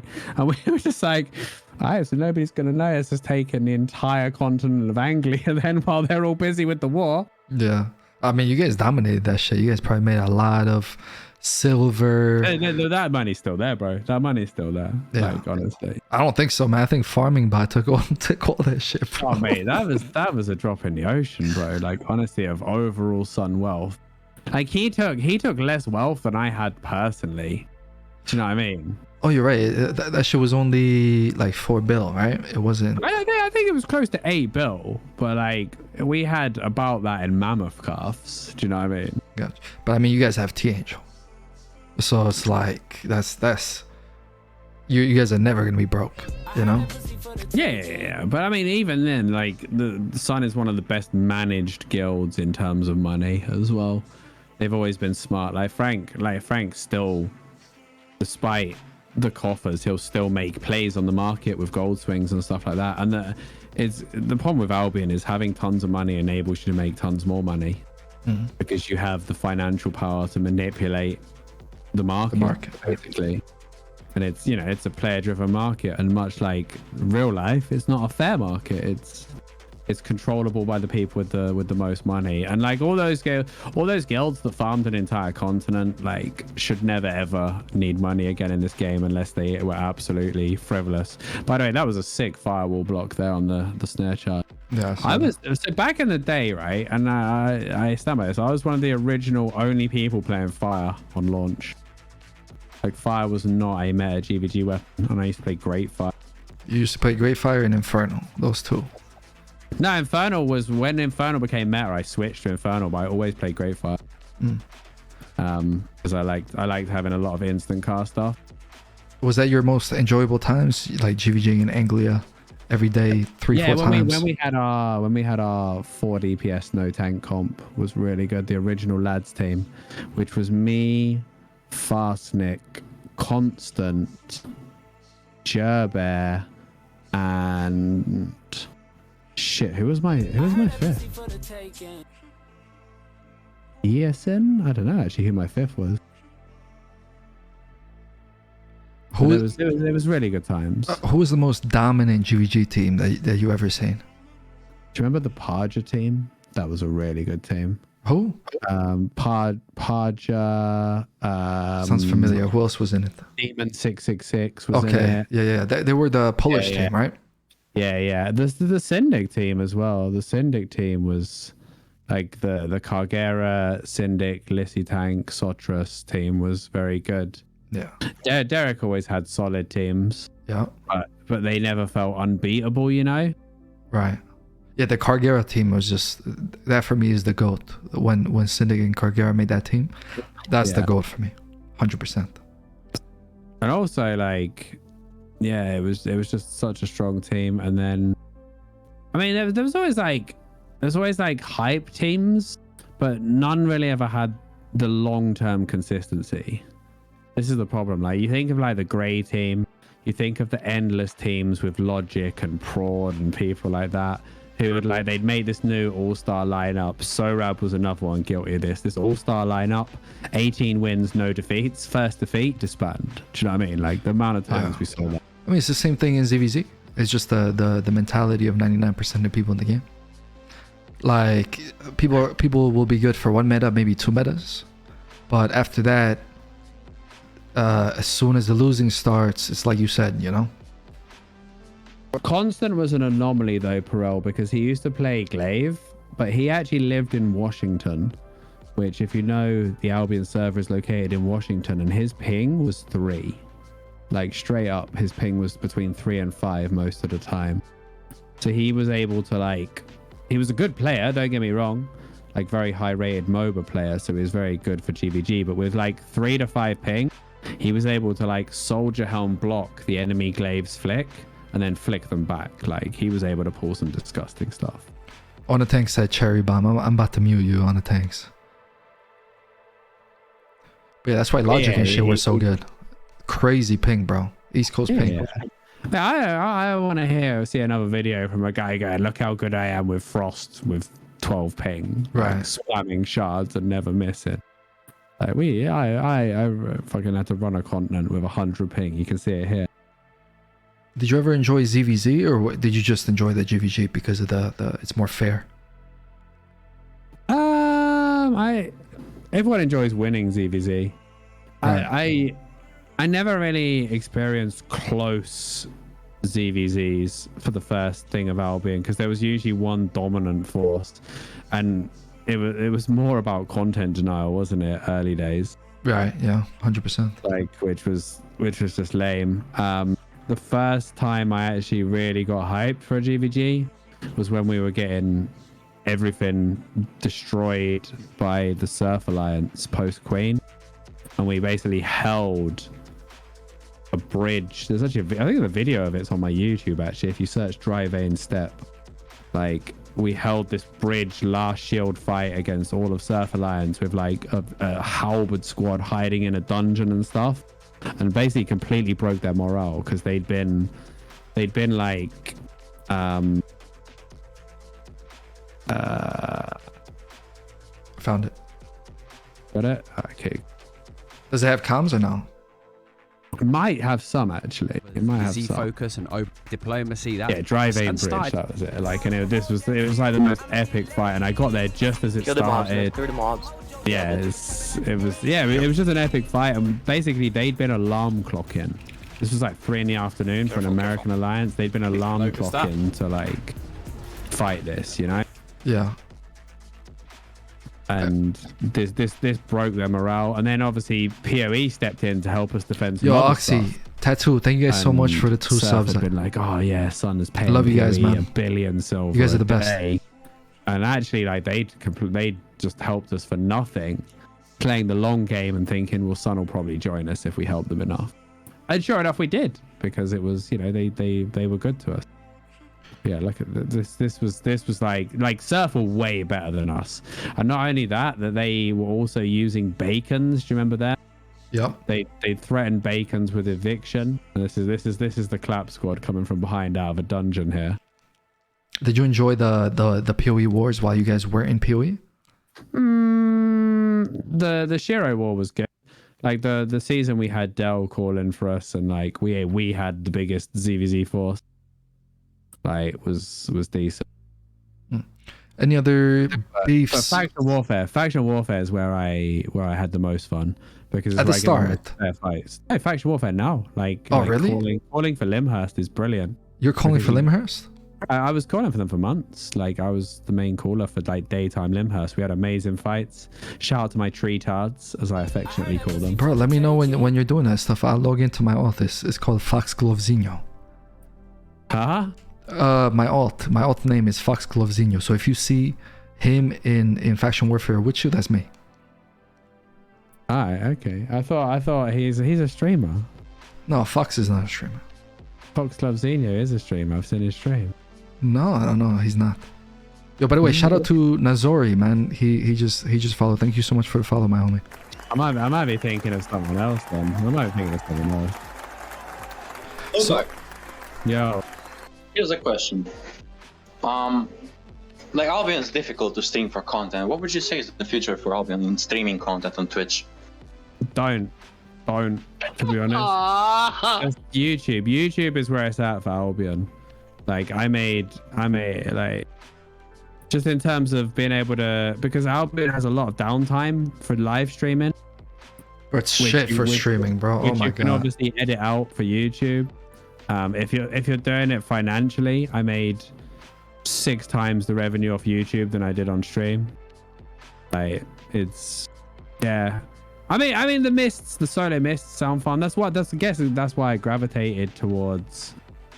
That's why I gravitated towards the GVG stuff, and Hellgates, because it's like, you know, you don't have that downtime, you don't have that snipe, kind of that snipeable content, if that makes sense. Do you think they do anything in the future to change to make it more streamer friendly? Because they're for sure taking their time right now. I mean, what do you mean streamer friendly? Nazori mentioned something about Twitch drops. Is that gonna help? Yeah, Twitch drops is just legal view buying though, essentially. Like it brings the numbers up temporarily while there's drops in place, and maybe you retain a bit out of that. But it's just a way for a company to view bot legally, essentially. Like, but it did, if you look at something like Escape from Tarkov wasn't a massive game on Twitch until they did drops, and then it just blew up and many careers were made, stuff like that. Like it's you're silly not to do it, put it that way. Right. But it's really good. So last couple questions for me here. Number one is, I forgot to ask you before, is DJ Khaled an actual DJ? Since you're a DJ and you're an actual DJ, you make your own mixes and stuff like that. Is DJ Khaled, I always wanted to know, is DJ Khaled an actual DJ? DJ Khaled can actually mix. I've seen videos of him on the vinyls, and he is a bit of a meme, but he can actually mix legitimately. Gotcha. Like, he does know how to do it properly. Somebody said, why would you make YouTube videos about Albion Online? Lol, you're not going to gain money from that shit. Kind of disagree, but sure. he missed the first part of the stream, that's why. I mean, like I said, yeah, he missed the part where I made $250,000 in the first 3 years of Albion, but sure. I mean, we have multiple people in the stream now that made a lot of views, a lot of money on YouTube from Albion. There's you, there's Nazori, there's Robin Hood. That's 3 people right there that the thing is with YouTube as well. Like with YouTube, right? Once you've made the video, it continues to get viewed even when you finished. You don't get any money from a stream once you finished it. So for creators to support themselves, YouTube's better because you don't have to be online, if that makes sense, once you've made the content. I'm gonna throw a couple names at you, and you tell me what pops into your head, okay? Yeah, I mean, can I just say who, if I don't know them? Sure, of course. But I think it's all people you know, though. Alright. And you give me your opinion on them, good, bad, whatever. So number 1, we have Cryon. Rap. I love Cryon. No, he's a good fight, mate. Conflict has been going forever. Cryon's a good dude. The rat thing is a meme. That was a good meme from way back, but he's a good dude, and conflict is still going. You can't. You look at the evidence. Yeah. Who would today's Cryon be? Because he's much more casual than before. Syndic probably. Stop like Syndic as a Stop leader it. is he's a colorful character, but you know you can't deny what he's done in the game. Yeah, but Syndic's influence is much bigger. It's a completely different level. All right, what do you mean, like from a community kind of point of? No, because Cryon, Kron, like the meme, was that he was kind of ratty, like you said. Like Shiro. Hey, Shiro's first on, mate. If Shiro was on the Titanic, mate, he'd be off the ship before they even said iceberg. You know what I mean? Like, Shiro, like you're like Shiro's already put the feelers out for the next alliance. Gotcha. Shazar. Who? Okay. That's the Blue Army person, isn't it? Yeah. What did they do? Not that he was just he was like a Game of Thrones. He was a Game of Thrones, pulling the strings type of person behind the scenes. He didn't pull my strings. No, I didn't pull your strings. Taziki. I love Sean. Legend. Great GVGR. Just chill guy. I love working with him. I love casting with Taz. I think me and him are a great duo. Me play by play, him analytical. Like I think he's great. Frank Sinatra. Yeah, good dude. Like Frank is someone who I look up to in real life a lot. He's very smart, huh? Yeah, and like if you knew about his real life, he's probably like he's one of the most successful people I've ever known in real life. Like, but no, you know, he's honest, he's fair, and he'll never lie. He'll never lie to you in this game. You won't find somebody that Frank ever lied to in this game. Speaking of liars, my homie Duratine. What do you think of Duratine? Oh, just a meme at this point, isn't he? He's a beast, dude. What you mean a meme? I mean, okay. So listen. This is a great, like, this is a great summary for Albion, right? The fact that these people continue with the game despite being banned, like you're still talking Albion despite not being able to play. Duratine has gone for a bazillion accounts. The fact that people will play this game in the SEA region with 300 ping. I can't think of any games I would play with 300 ping, like real talk. Like that just shows that this game is one of a kind. There is nothing like it. Like there's never been a full loot game as polished, I don't think, or as easy to get into and hard to master. I think it's the perfect example of the game done right, and the fact that Duratine still goes despite all the memes. Like you couldn't make up some of the storylines from this game, could you? Like Duratine had assassins apparently sent after him by Predats, wasn't it? Predats, sorry. You know, he was apparently in jail for phones to like fucking 5 days 0 kisses, like the tapes. Like if you try to explain to someone all this stuff that happened around a video wouldn't believe game, it. They'd just be like, is this like some Australian reality TV show? You're like, no, this is a video game, bro. Lugsy. Mate, a pillar of the German community. GVG did a lot against Lugsy. Again, like, you know, I've been an enemy of Lugsy. I've been a friend of, like, an ally of Lugsy. I don't know him that well, but I haven't a bad thing to say about him. Yeah, super good dude. Zorn and Lugsy, a pillar of the German community. And I always get a smile when I see Makor, Lugsy, you know, those names popping up again in game. Yeah, me too. I actually saw, like a year ago, I saw Stormshooter pop up. You remember Stormshooter? The leader of Nilfgaard? That shit brought a smile to my face. So I love it. And that, again, like these people, they come back. Like, you know, a couple years after taking your break or whatever, you're like, all right, let's see what's changed. And that's what I'm like, you know, next expansion, I'll be back. Twitch drops, I'll be back. Yeah. Like, just having fun. I'm actually planning on streaming a bit as soon as this new 24/7 crystal matchmaking server is up and running properly that the boys have made. Can you tell us a little bit about that? Because I never heard about that shit. it's a 24/7 crystal matchmaking server with MMR, like ban lists, rules, automated like match creation. So like a MOBA, like an actual MOBA game. Yeah, it's basically a sign-up system for scrims. Like randomizes the teams based on MMR. They've done a bunch of test runs. They're running high-level tests today. So Sunday night will be like high elo night, where you have only level 5 players and above can play, and the rest of the time it's open to everybody. And it's, you know, it's hopefully going to be a way new players can get into Crystal, get tutored by high-level players.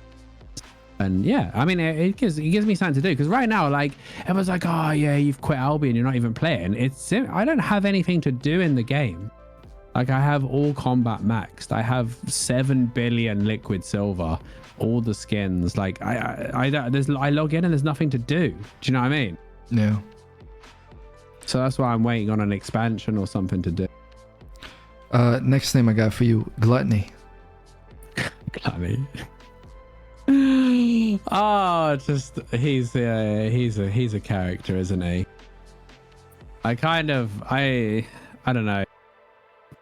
I didn't like him for the longest time, and I still have a bad taste in the mouth, because there was like one of the round table calls with Emma Evoke back in the day, and he was like, oh, I can't concentrate when you're talking. No, and I was just like, bro, fuck off, you pathetic.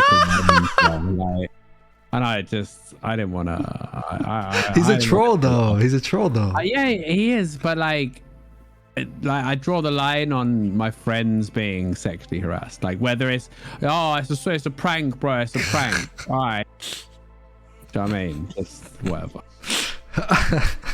But no, like, you know, what he did with Arch, no one denies that Arch was a reason that a lot of players got to experience parts of the game they did. And again, I won't deny that. No. But yeah, like not my favorite person, but not my least favorite person. What about Lint Liquor? You mentioned Lint Liquor before. What about Lint Liquor? Loud. I only know him from videos. I don't know the guy personally, but his videos make me happy when I watch them. I watch his videos and I have a smile on my face and a headache simultaneously. Yeah.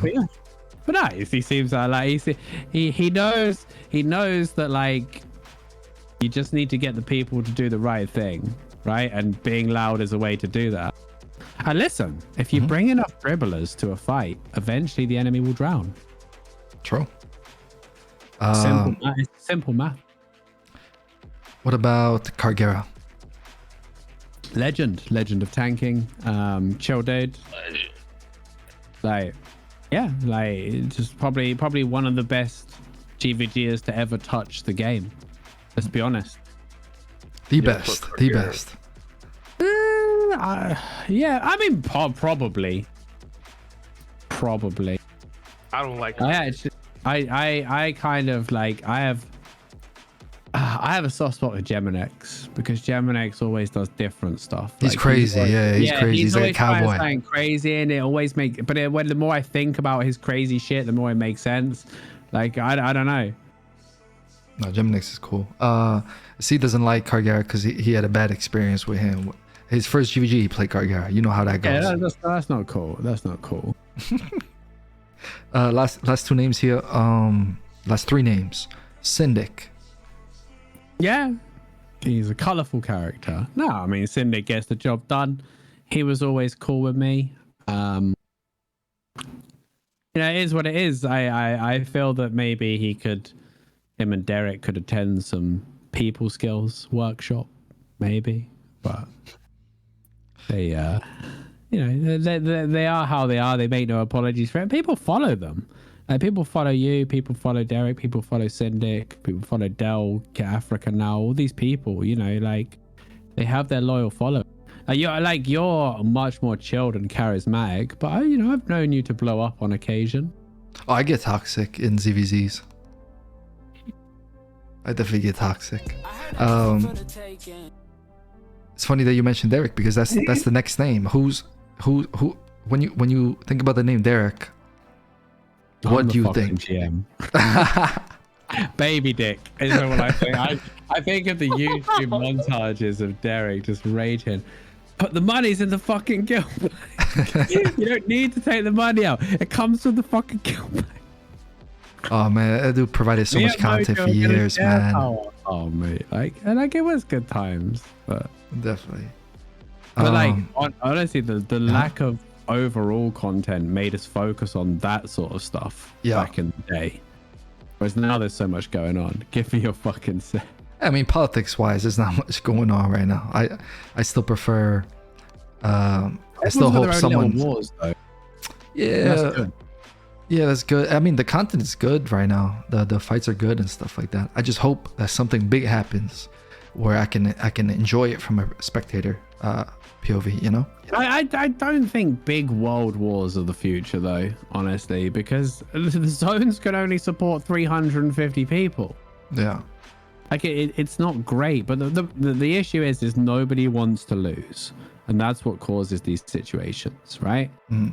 Because nobody installs a Fallout MMO. They don't see, oh, Fallout MMO. Nobody installs it thinking, I can't wait to give away my set to people when I die, right? Everybody's thinking about, I can't wait to loot stuff. I can't wait to win and kill and get loot. That's what they're thinking about. And then stuff like Trash Talk Discord, stuff, you know, all the trash talk and the toxicity compounds the problem. Because if you lose a ZVZ, that already feels shit, right? Yeah. But if 300 people from the opposition whisper you and call you a virgin or a cunt or whatever after you lose, you're gonna make damn sure you don't lose tomorrow, even if it means bringing a bazillion people. Yeah. Yeah, but when you win, the trash talk is amazing. Oh yeah, 100%. You definitely don't want to. No, when you win, right? Mm-hmm. The mental gymnastics begin from the losing side to explain. Yes, that's the best. I love that shit, bro. I just don't care. Like, that's why I love faction warfare, right? Because there's none of that shit. We have the fight, right? One side wins, one side loses, and then next bandit event, we all do it again, and no one really cares. So it doesn't matter if they have more. Like, if we're massively outnumbered, we go in a tunnel and we sit on an island, and it's their choice if they want to siege it or not. Yeah. Because they know that we're resilient as fuck on an island. Like, that's boring though. Like the if people didn't get mad in this game, I don't know if it'd be as fun. At least for me. Hey man. I don't know, but like if I want like. I think what it is, like, so anyone that's played a MOBA knows how toxic MOBAs are. But the thing is in a MOBA is you probably never see those people again. Whereas in Albion, we're all stuck in the same server forever. So the beef is forever. The beef is forever. Man. No server swapping to hide from us. He's 100%. Yeah. That's true, because you think about it. The game in its first year wasn't toxic at all. Then its second year, a little bit more toxic, but not that toxic. It kind of was in its first year. No, but not. No. I'm talking about, like, let's say in beta. I'm starting from beta, so a couple years that it was in beta. I was talking launch is the first year to me. Yeah, by launch, the thing about by launch, there was already beefs that season's done. Like the by the time the actual launch, the release of the game came, there was already beefs that were coming from the betas. You know? Yeah. But I mean, like, as the game progresses every single year, it's like you said, we're all stuck on the same server, so it just builds up, and it just becomes like super, super toxic. Yeah, and you know, and I think you've got MMOs traditionally, like, you know, they're an infinite time sink. There's you can log in as much as you want, and they appeal to people with a lot of time and maybe not a lot going on outside, and they become too, like, we've all had people that have become too consumed with a beef or an in-game war. Do you know what I mean? And I'm sure I can admit that I've become, you know, I've had bits where I'm like, man, I need to step back I need to remember this is a video game and step back for a second, because this isn't normal behavior or normal investment in it. Yeah. Proximity chat in Albion would be interesting. It would be cool if they tried it for like a month, you know? No. I don't want to hear some random fucking my mom in the background. No. Well, we can like N-word any % speed run. Yeah. King Fred. King Fred. All the Someone others like- are gonna hear me screaming. Last name on the list here is T Angel. Legend. Lovely lady. Yeah, one of the nicest people that I've ever met on the league, for sure. Yeah, she's like me, a bit older than the average player. I mean, she's a generation older than I am. Yeah. But I'm already old by gaming standards. I need you to settle something for me and Seed here, because I've been asking every guest for the past couple weeks. Which movie was better? I want you to tell me your honest opinion. Is because whenever I ask people this question, Seed says that they're just lying about the answer, right? But what do you think was better, Gladiator or Troy? Gladiator. Thank you. Instant. See, did you hear any hesitation in his voice, bro? The cinematography, like it's just a way better. You can't compare them, bro. Troy's a good film, but it's not Gladiator. It is not Gladiator. I mean, Troy's amazing. Okay. Gladiator 300. Gladiator. It's not. It's like 300. 300 was enjoyable, but 300 was was an action film essentially. Like Gladiator was an epic. Yes, it's like two completely different types of movies. Are both epics, right? They're both epics. I see. Like Troy and Gladiator were both epics. Like 300 was an action film. And last question for me, bro. If you could meet 3 people who are alive or dead from all of history, who would it be and why? Oh Jesus Christ! I had a few drinks during this interview. This is not the question. We've been asking everybody. Elon Musk, probably, just for the memes. I don't know. He seems like he'd be entertaining. What do you think about his Twitter takeover? Oh mate, I don't know. It's just kind of like, I could do what I want. You know what I mean? He's got the money to do what he wants. Yeah, Elon Musk could be one. By the way, we have a poll in the chat, boys. Gladiator or Troy? I want you guys to vote. I'd kind of like to meet like an ancient philosopher, but bring them to the modern times and like show them what the world has become. Just to see the reaction. Like someone like Socrates or something, and see what they make of what happened with the world. Like, I think that'd be kind of mind blowing. And who's your third? I don't know. Just like, I don't know. Lewis Hamilton, maybe. Like one of the best racing drivers of all time, or like Roger Federer, like, you know, like an elite sports person. I'd love to just have dinner with an elite sports person, like a hyper obsessive competitive like Michael person. Jordan, like Tom Brady. Huh? Yeah. Tom Brady. Yeah, like the American football, like just someone crazy good at sports, just to get inside their mind, maybe get an insight into that mindset. So yeah, that's it. That's all my questions here. If anybody has one final question for Lupac, now's the time, or else we're gonna let him go. Just not when am I? Did you ask him the 3 questions? Which ones? His 3? Yeah. I missed it. You missed it. He said Elon Musk. He said some old ass philosopher from back in the day, and he would bring him to today, and just to see his reaction. Socrates, of course, that's a good one. Yeah, and then number 3 is like some hyper competitive athlete, like a Roger Federer or Michael Jordan or something. So that's it. You got any questions for him, Seed, or shall we let him go?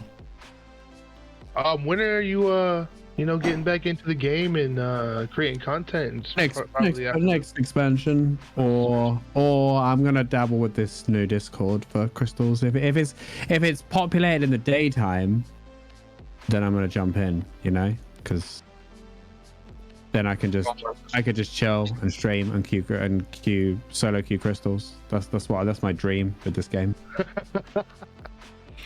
So cool. That's pretty much it from us, Lupac. What I think of the new teleport? I don't know. Undecided, to be honest. It'll encourage people to go deeper. I mean, I like anything that makes gankers salty. You want to take a couple questions from the chat? Yeah, go on then. Yo, chat, hit us with some good questions, boys. Zulu, you said you had one? Yeah. Okay, Lupac. Season 17, you have to play the game. Expansion or not, you have to play the game. Season 17, it's Archer season. We're gonna give the crystal to the pocket to the Arch. It's gonna be the season for Arch. 20,000 people are gonna fill the stadium in the route and cheer for the Arch. It's gonna be amazing. You have to play that time. I mean, it sounds like it should be avoided, to be honest. But it doesn't. You don't think 20,000 Arch rooting and cheering is amazing? I mean, we can only fit 350 in a zone, so you do the maths. Like, you won't be able to get 10 zones near the fun. Watch the... Yeah. Someone said, what's my favorite mount? Skin is the Ghost Wolf. My favorite mount is the Armored Horse, though, because that motherfucker saved me from... No, not the Armored Horse, the Giant Horse. That motherfucker saved me from a lot of deaths.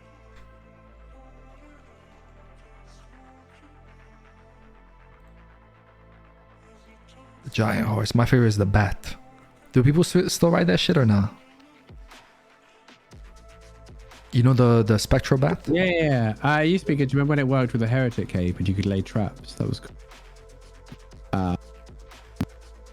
What kind of games is Lupac playing currently? I'm going to play the new Path of Exile League. I'm playing a lot of Dota right now, trying to get my rank back up after not playing for a few years. I'm playing Dota quite seriously at the moment. I'm enjoying it. What's the most annoying thing for you on Albion? People asking for silver, probably. Do a lot of people message you, bro? I make silver, yeah, all the time.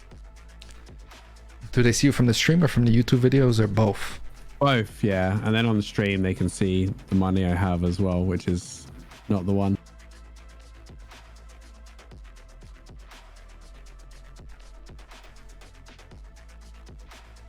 Oh, I have a really good question. Worst game. So, go on. Okay. What can we do to make this stream better? Make this stream better? Oh, that's a good question. That's a good question. A lot of you could get better microphones, honestly. Like, and not have like fucking, like favela sounds in the background, like with open mics. Wow. That is a negative. That cannot happen. Next. Mojo's one is fine. Because he just changed it, dude. Yeah, mine was shit, bro. Mine. Bro, we all had shit mics like 2 weeks ago. Yeah, I know. It's, you know, the audio, because this is a podcast, right? Yeah. So audio quality should be paramount. But no, keep it going. Keep getting interesting guests. Keep asking interesting questions. Like, it's cool to have.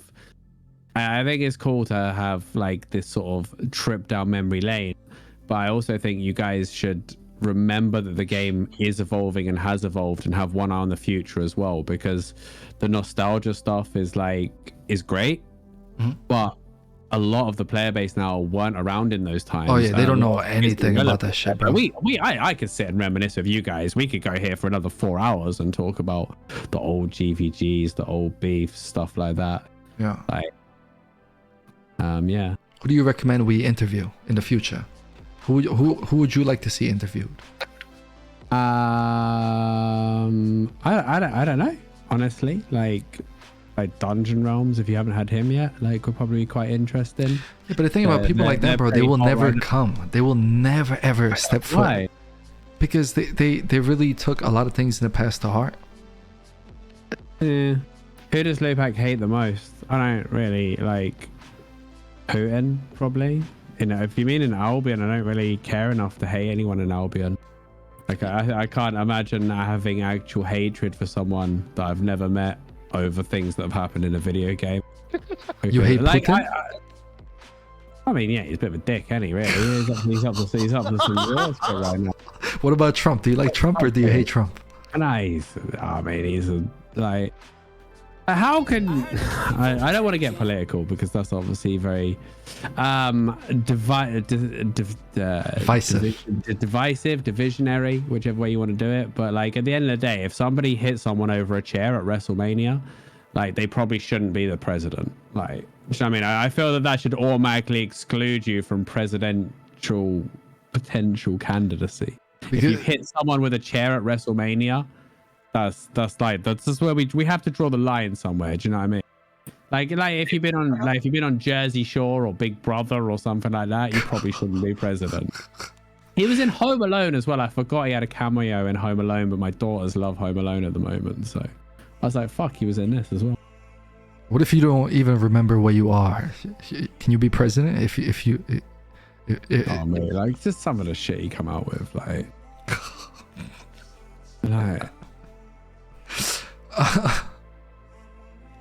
What about Big Banana? Would you like to see a Big Banana interviewed? Oh mate, Big Banana's a living legend in this game, mate. I want to join the Big Banana Zerg once again. It's been too long. Do you remember the clip where he was trying to tell him to kill the naked guy? You only have one season, Don't say the word, bruh. I have that audio, dude. No, we I don't think can't. that's PG. Yeah, we cannot play that audio. Mojo used to. I used to do like I used to do a misinformed drunk podcast. I remember in the evenings after with a few whiskeys, and it was risque. Like it was skirting on TOS quite a few times actually. I probably flirted with danger a bit too much on my channel. Mojo used to come on and he'd come in and he'd go, "What's up, my nuts?" Did you used to panic? No, because I knew, because you were trying to stream at the time, and I knew that you weren't that dumb. Yeah, I can control myself with that type of stuff. A lot of people can't. A lot of people can't, bro. A lot of people can't. You know that specific word has like an actual meaning in Chinese. Yeah, like, they say it normally. often. Yeah, they say it often. Yeah, first CTA I had was like yesterday, so I went into comms. And this chick like kept saying it, like she said it 20 times in a row. Really? And I was like, okay, wow. He said this is worse than BA. Is everyone here competing for like the worst microphone? By the way? Is there like an ongoing competition? Like someone's like, well, I got my microphone at the dollar store. And then we're not as rich as these. We're not as rich, please. We're poor people. I found my microphone in the bin. This shit recycled, bro. You should sponsor me, dude. Buy me a condenser mic. Hey, you don't need a condenser mic. You just need a decent headset and know how to set it up. Like, bro, he doesn't even know what a condenser mic is. What's a condenser mic, right? A condenser mic takes. No, hold on. Yo, Lupac, no, let him answer. Right. It's a mic that condenses the sound into it. Right. What would you have a local one or a cardioid condenser? What would you go for to get good quality? Cardboard condenser. A cardboard. Cardioid. A cardboard. Oh, yo, you're the best, right? Holy shit, bro. Why do you always have that one guy in CTA who's got dogs barking in the background as well? There's always that one guy in there. Open mic, dog bark. I'll be honest with you, that's me in the CTAs, bro. With the, I have a super annoying dog right across my building, and I look over, and there's a super annoying dog, so he was always annoying in CTAs. And I also found out that I had two people or multiple people. What's this shit called when they all look the same? Twins. No, not twins. It's like not autistic. The other shit. Down syndrome. Yeah, that shit. And they're super loud. So there's an annoying ass dog, and then there's a couple of those across the street. So a couple of those. Wow. I mean, I don't mean it like that, bro.